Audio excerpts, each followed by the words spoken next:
In the 1880s, at the Valentine Telegraph School in Janesville, a teacher named George Parker sold pens to his telegraphy students, but found that he spent a lot of time repairing them. Fountain pens were not exactly reliable. We'll have to postpone our business. The ink is dried up. He went out and he bought some hand tools and started experimenting with ways to improve their reliability. He had some pens made that incorporated his design improvements. That was the beginning of Parker pens. Parker called his new ink feeding system the Lucky Curve. As sales slowly built, the company moved into the upper floor of a downtown Janesville building, and Parker expanded his own pen-making operation. Back in those days, the primary material for fountain pens was hard rubber. And it was a very simple, relatively speaking, process to carve it by lathe, maybe by hand, and decorate it and make it more unique. As his pens developed a good reputation across the country, George Parker began to mix business with pleasure, fulfilling his childhood dream of traveling the world, while at the same time opening up new markets. Whenever he traveled anywhere, whether it was Egypt or China, he always traveled with a large supply of Parker pens. With the coming of World War I, the War Department awarded Parker a contract for a pen to be used by soldiers in the field, known as the trench pen. And he had little pills made, ink pills. So you'd put the pill in the reservoir and then fill it full of water, and the water and pill would mix and you'd have ink. And then he advertised that, and that became very popular, and it introduced the name to a lot of people. After the war, both of Parker's sons became involved in the company's management. George groomed his oldest son, Russell, to take over for him, while his second son, Kenneth, a former World War I aviator, took charge of the advertising department. With sales passing $1 million in 1918, Parker designed a modern office and manufacturing center built in downtown Janesville, and the company would remain one of the city's largest employers for the next 70 years. At a time when most fountain pens were black, his sons convinced a reluctant George Parker to release their new dual-fold pen in a way that seemed outrageous at the time. Kenneth Parker came up with an idea for a bright mandarin red, thick pen. And it was totally different from the rest of the market. And his father said, "You're crazy, that'll never sell." It sold very well, very well. It was large. It was in-your-face large, but I believe in perfect sync with the times. It was flamboyant, and the 20s were nothing if they were not flamboyant. It was also somewhat expensive, and this seemed to have the effect of making it more desirable. So the dual-fold was really the pen that put Parker pen on the map. The pen that put Parker on the world map also put Janesville, Wisconsin there with it. There are really two names imprinted on the side of the pen. The Parker name is there, of course, but Janesville is there too. It showed that George was proud of his home. It showed that he was proud of the craftsmanship and the quality that was built into those pens. In the 1930s, Parker introduced another new pen, the Vacuumatic, which featured a distinctive arrow clip that remains the symbol of Parker pens to this day. The pen proved to be yet another peak in George Parker's long career as the world's leading pen maker. As he looked forward to retirement, however, his world began to unravel. George's eldest son, Russell, died very suddenly in January of 1933. It's easy for me to imagine why George would have been just crushed. A deeply saddened George Parker soon withdrew from the business that bore his name, and 4 years later he died. The company was now in the hands of Kenneth Parker, the risk-taking aviator, who began a project to completely redesign the fountain pen, from the chemistry of the ink to the point of the nib. That pen was to become the Parker 51. It's considered to be, in all likelihood, the best fountain pen ever made. At first, the sales of the 51 were slowed by World War II, as the Parker plant retooled to produce bomb fuses, winning 3 of the military's E awards for excellence. But Parker pens also held the distinction of ending the war, as General Eisenhower sent 2 of his Parker 51s to be used in signing the German surrender papers. Victory with the pens of peace. In the Pacific, General MacArthur signed the Japanese surrender using his 20-year-old duofold. With the end of World War II, the Parker 51 exploded in terms of sales. Production was nonstop. It was truly remarkable. In 1947, Parker Pen sponsored a parade to celebrate international trade, which eventually would account for 2/3 of its sales.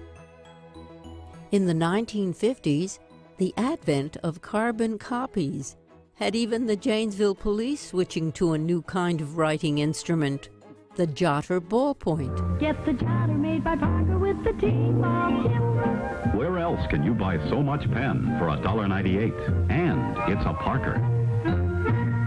Today at Janesville's Rotary Gardens, there is a memorial to the Parker Pen Company, which was sold during the leveraged buyouts of the 1980s. This is the arch that surrounded the front entrance to Parker Pen's Court Street offices and factory. And a lot of people have passed under this arch. Employees, visitors from all over the world, and all of them had something to do with Parker Pen's success. And it's terrific that this arch was preserved so that other people who've walked through those doors can come back here and remember those times.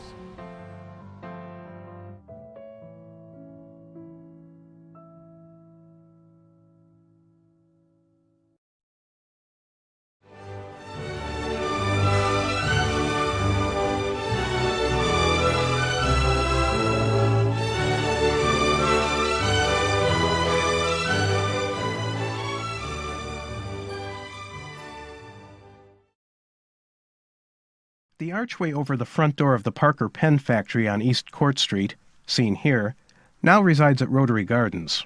But in 1940, as Janesville's second largest employer, that archway proudly welcomed workers inside to make some of the finest pens in the world.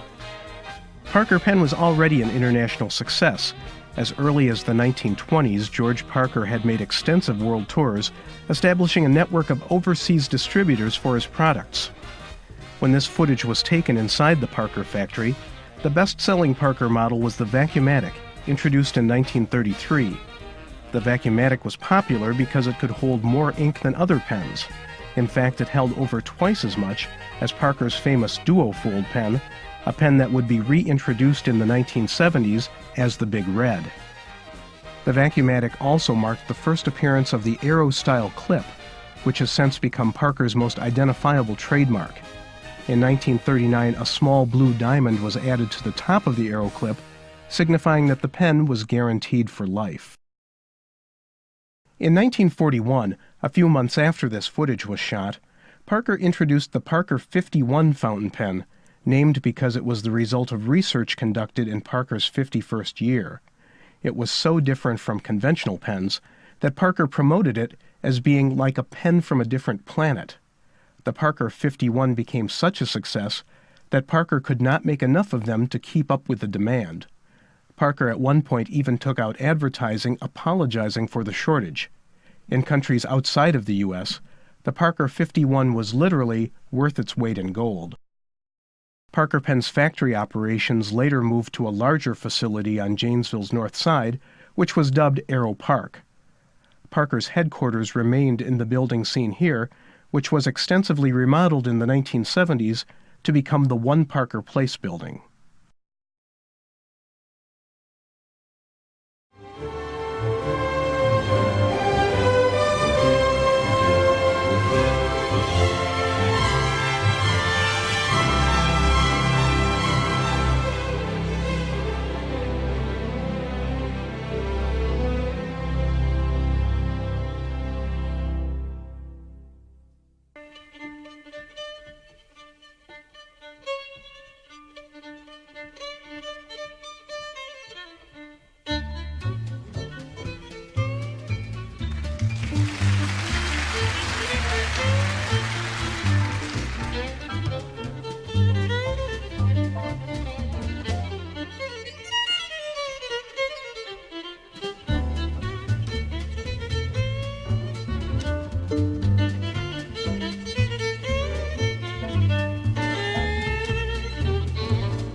There'll be bluebirds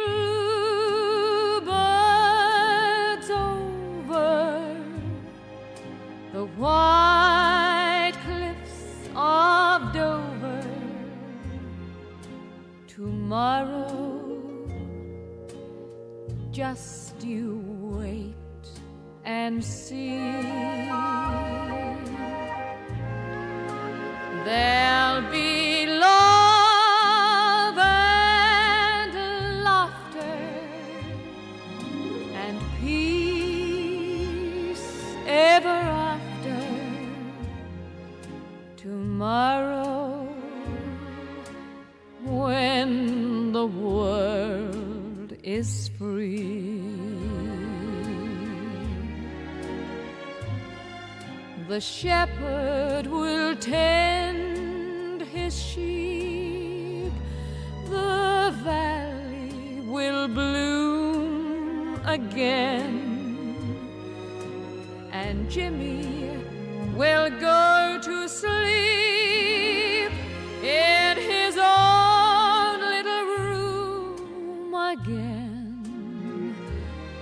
There'll be bluebirds over the white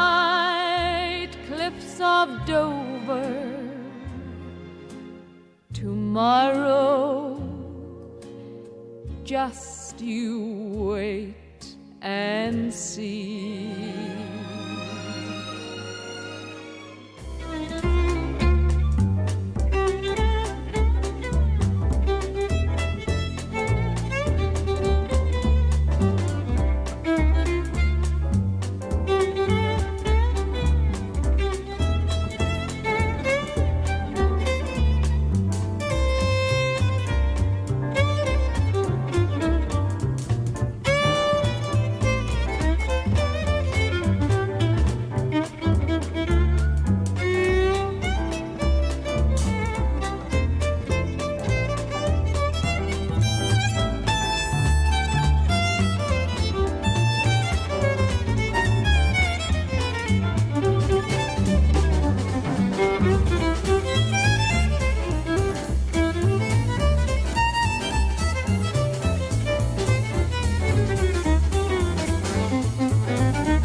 Your restaurant must be unique, so discreet that waiters are discouraged from mingling with the diners, and a seafood risotto that you can reassure your chef lingers even now in the memory.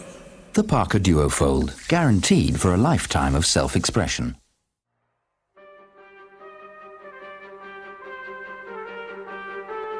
The new Duofold collection is a tribute to that early commitment and to the craftsmen who made it possible. The manufacturing process is a perfect blend of the most advanced technology with the traditional skills of human hand and eye. Designed with the aid of the latest in CAD/CAM systems, the minute veins of the ink feed unit are precisely calibrated to allow only the most controlled exchange of ink and air, regardless of the surrounding atmosphere. George Parker's goal at last. The nib itself was first produced on tools modeled by hand at the craftsman's bench. This experience fed the computer-controlled processes that produce the tungsten carbide dies that punch and form the solid gold sheet. It takes 4 days to complete a single nib, to weld and shape the minute ball of rare metals to the tip, which provides the characteristic smooth flow across the page. Each nib is slit by hand, using an almost invisibly fine blade, then polished for more than 2 days in a softly turning drum full of walnut shells and wax. The famous Parker arrow is added in ruthenium, and the nib polished again by hand to final perfection. To maintain this level of individual involvement in every detail of the pen's construction has challenged the traditional organization of the workplace. Take so simple an item as the clip, for instance. Traditionally, such components are manufactured in their thousands, being stamped here, polished there, plated in another area. All the time, being stored in large numbers in various warehouses. Quality ceases to be the concern of the individual worker, and instead is left to the end, when the final inspector discards any substandard but fully manufactured elements. Here, by contrast, a dedicated team takes a small batch, and a member of that team sees the whole process complete from blank to finished clip. Commitment to quality is easily maintained at every stage by the individual responsible and supported by the team. a real sense of personal pride. Ownership is immediately gained. Inventory is minimized and turnaround radically reduced, making the whole company much more responsive to the marketplace. Small enhancements like the new raised embossing of the arrow are quickly incorporated into the production process.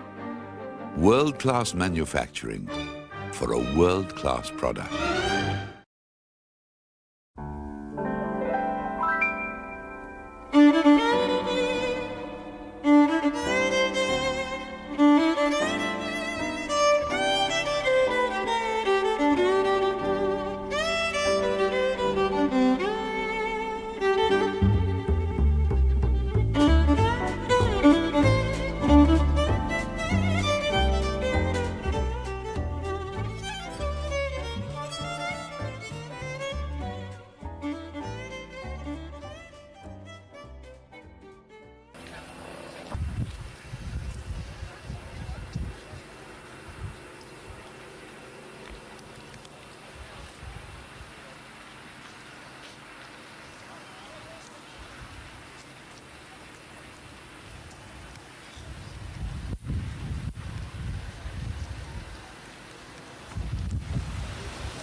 Signing is what we'd like you to do right now in this book here.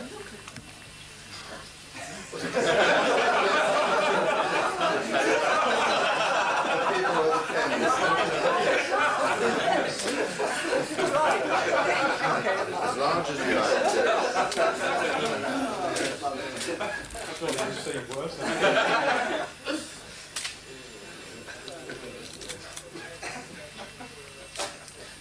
Now, do you want me signing with the pen? Yes, thank you. That's lovely.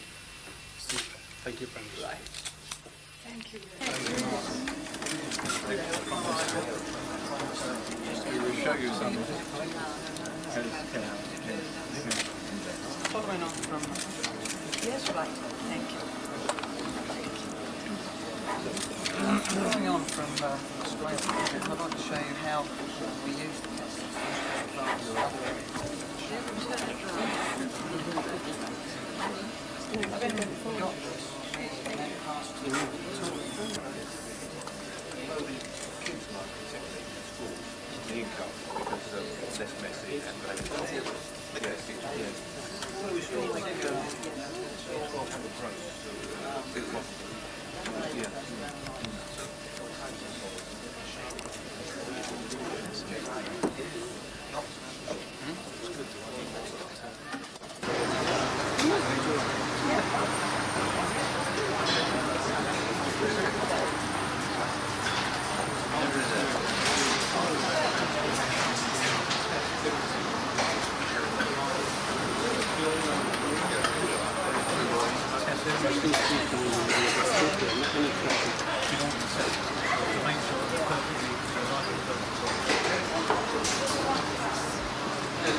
You want my camera over there so you can take the photo?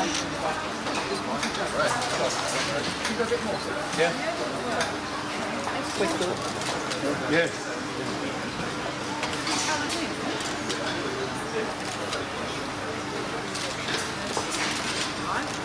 They're all working, yes? I can't look down and write that. All right? 10th Prime Minister. Yes, I can't write October.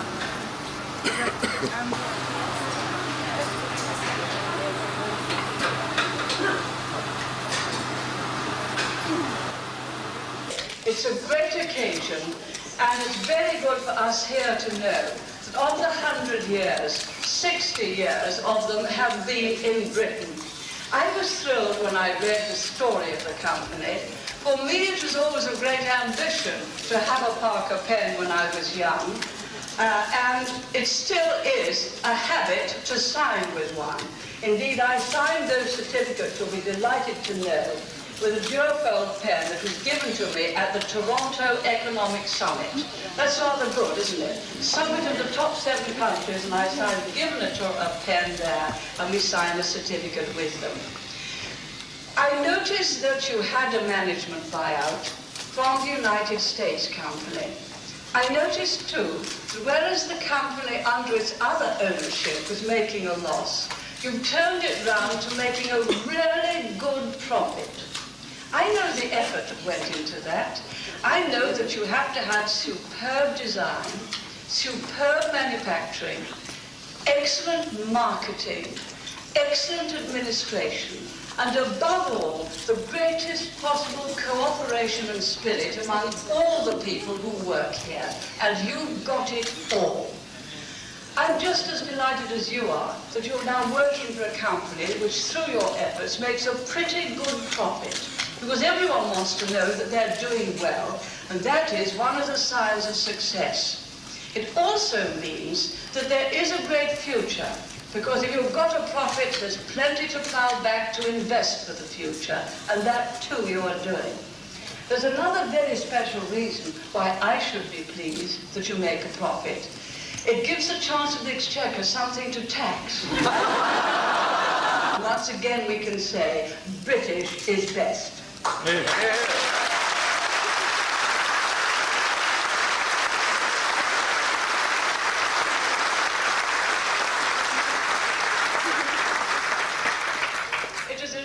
Privilege for me to be able to present those long service certificates, particularly when it came to 47 years service, because I've only done 30 years, so there's hope for me here. And that really was extremely good. And I'm also very pleased that the history of this company is such that Winston Churchill used your Parker pens, that President Reagan and Mr. Gorbachev used the Parker pens to sign the great Intermediate Nuclear Weapon Reduction Treaty, a treaty achieved in our time, a treaty that I think Britain had something to do with, because after all, I knew Mr. Gorbachev and I knew President Reagan and had something to do with their getting together. You really have had part of the history of this country running through your pens. It's been fascinating to go round. You've got the latest technology, the latest engineering, the latest designs, and you're not only right up front, you're ahead of the rest. May you stay ahead of the rest. My best wishes for the future, for the coming 100 years, and many congratulations on all your efforts to date.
Excellent one in second, it will be. I thought you did something like that.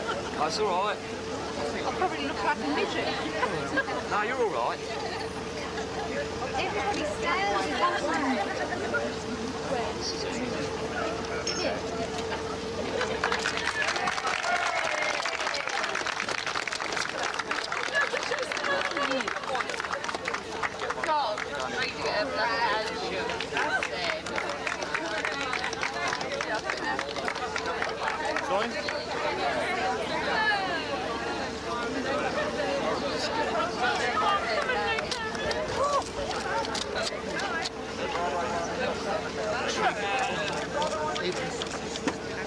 Come on in.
Good evening, everybody. Can you hear me at the back? Okay. They're all getting bubbly behind, so we must get on with this. I'd like to welcome everybody here. It's very gratifying to see such a large crowd, and hopefully a very generous crowd, because tonight is about children in need. We could have sold the tickets many times over. In fact, the only reason I'm here tonight to be able to get the tickets is because I've agreed to do the speech. So I'm very proud to present for your entertainment, at great expense and loss of life, the entire cast with We Are the World.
A Sussex company have started to make a range of pens from redundant Russian and American missiles. The Parker Company, based at New Haven, are calling them peace pens and will give the profits to a special fund for disaster relief. Well, today the scheme received the blessing of a Russian Red Army colonel. Mark Bishop reports. It was the first time a commander of Russian nuclear forces has been outside the Soviet Union. Today he was in New Haven, where he arrived 40 minutes late for his tour of Parker Pen. But after meeting Chairman Jack Margery, he was quickly into his stride around the shop floor, where he was shown how former missile components have been turned into fountain pens.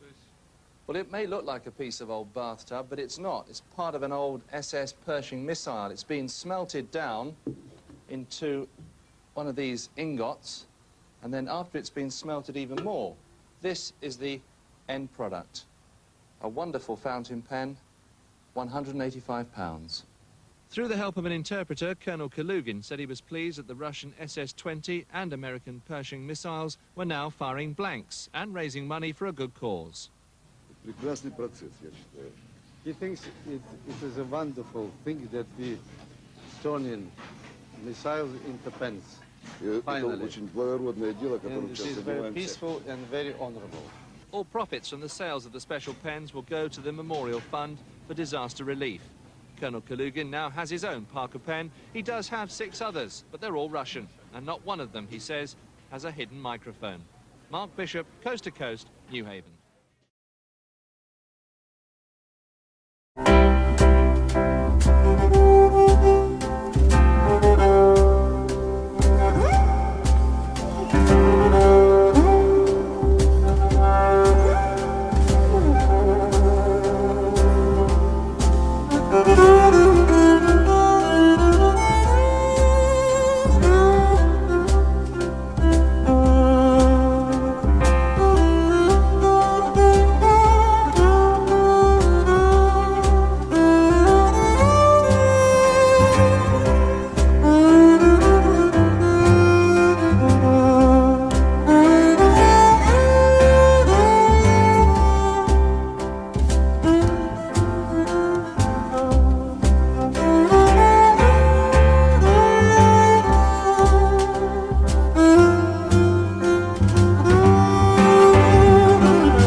Almost 25% of the world's population can't read or write. Today, the Parker Pen Company, UNICEF and Lord Attenborough launched a global campaign to make a difference. What better than literacy? I mean, when we know that a quarter of the world's population is illiterate, cannot read, cannot write, how can they progress? How can they improve their circumstances? How can they use vision? How can they, through wonderful words and writing and literature, understand things outside their normal experience? That seems to me terribly important. Called the Parker Words of Inspiration Appeal, celebrities like Patsy Kensit are contributing to an anthology with words that inspired them. The pen they're using is a special Parker limited edition. It's modelled on the snake pen first made in 1906. The Parker Words of Inspiration Appeal is aimed at countries like India, Mali and Rwanda, where illiteracy is the norm. UNICEF and the Parker Pen Company want to see more schools like this one in India, where children come because they enjoy it.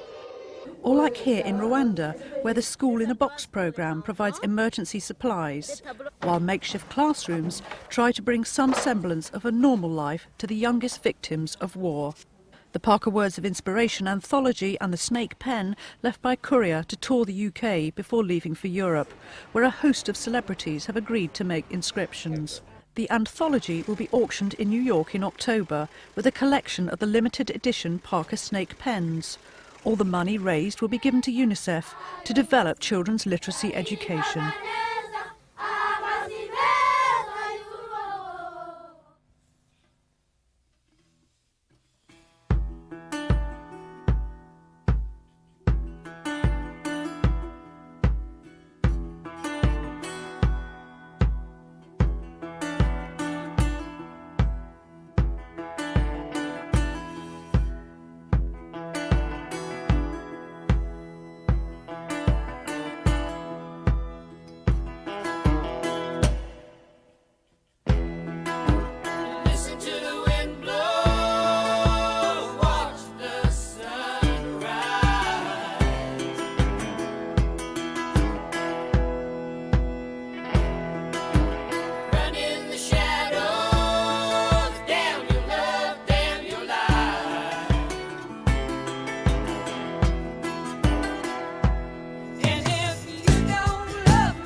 They make 40 million pens a year here, most of them untouched by human hand until they get to Sue Ashdown.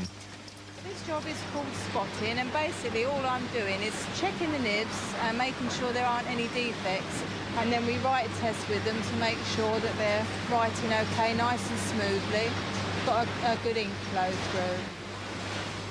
But it's not all mass production.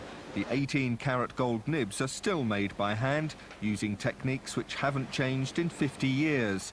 It takes 30 different operations to produce one nib. Well, this is quite interesting because this is a pen that was made for the soldiers in the First World War. That's called a trench pen. And the thing about this was that the soldiers out there in the trenches couldn't obviously go and buy bottles of ink. So they had tablets of black pigment contained inside the pen, which when dropped into a small beaker of water or a small container of water, turned into ink. They could fill the pen and they could write home to their loved ones. In 1948, the company opened a factory in New Haven. Pony Eager was one of its first employees, making pens which were then very much a luxury item. In those days, all of the nibs that was in the pens were 14-karat or 18-karat gold.